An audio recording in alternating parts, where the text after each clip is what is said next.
Tobias Wolff's memoir, In Pharaoh's Army, recounts his experiences in the army, through his tour in Vietnam, and his transition from military to civilian life thereafter. I think that when you do a contextual analysis on such a work, you have to keep in mind the biggest point, I think, is that he writes this memoir about these events 30 years separated from them. And I think that that plays a big role in the context in which it was written. And in order to look at that, you need to look at what's happened to him before the event, during the event, and then after. First of all, in order to be here today, you are intelligent, and you did well in high school. So you took a high school history class, and I'm sure that you covered the Vietnam conflict a little bit. You know the impact that it had on the generations of the 60s and 70s, and you also know a little bit about ancient civilizations and ancient Egypt. I'll talk a lot more about that later, but first let's talk a little bit about Tobias Wolff. So he's born into a very dysfunctional family where he lives with his mother on the West Coast, and his brother Jeffrey lives on the East Coast with his father. So he doesn't see much of his father. His father was an aeronautical engineer, but he was a really kind of a slimy guy, and that always bothered him. He didn't want to be like his dad. So instead he looked up to people like Ernest Hemingway. And one of the big things about Ernest Hemingway is that he had served in the military, and he saw that as something that had made Ernest Hemingway who he was. So he determined that that was something that he had to do as well, because he wanted to be an author, therefore that's what he needed to do. So that feeling, and the feeling that whatever his military did was the right thing, as he enters, he does everything he can to do the most intense stuff. And he ends up doing the special forces, he jumps out of planes, and he does all he can to be as involved as he can be. And even with that, he says, I was afraid of the war, but I never questioned its necessity. Here's admitting, yeah, he is scared to go to war. So we've got a young man that's going to be afraid in the war. But at this point, it's a necessary war. It's what he has to do. It's what his nation's doing. His wartime experiences will totally change his outlook on war.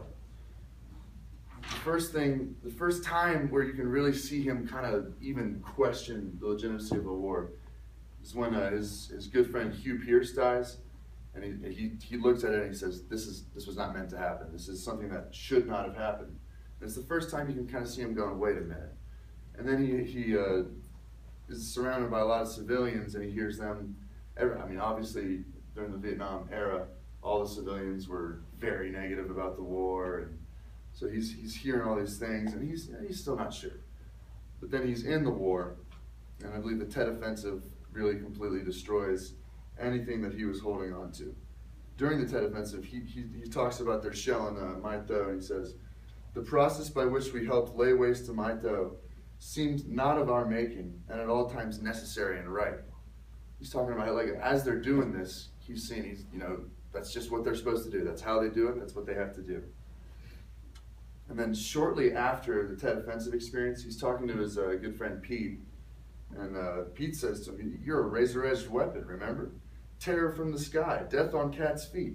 Don't you want to show your stuff? I want to get home. The words came out so fast, I almost choked on them.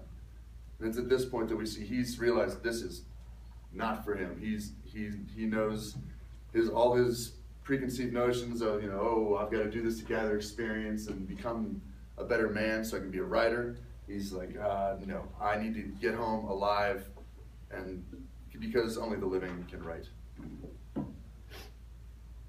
So he becomes very jaded, and he's really searching for a sense of just righteousness in his involvement in this war, because he just feels just terrible, and he never really finds that sense in Vietnam.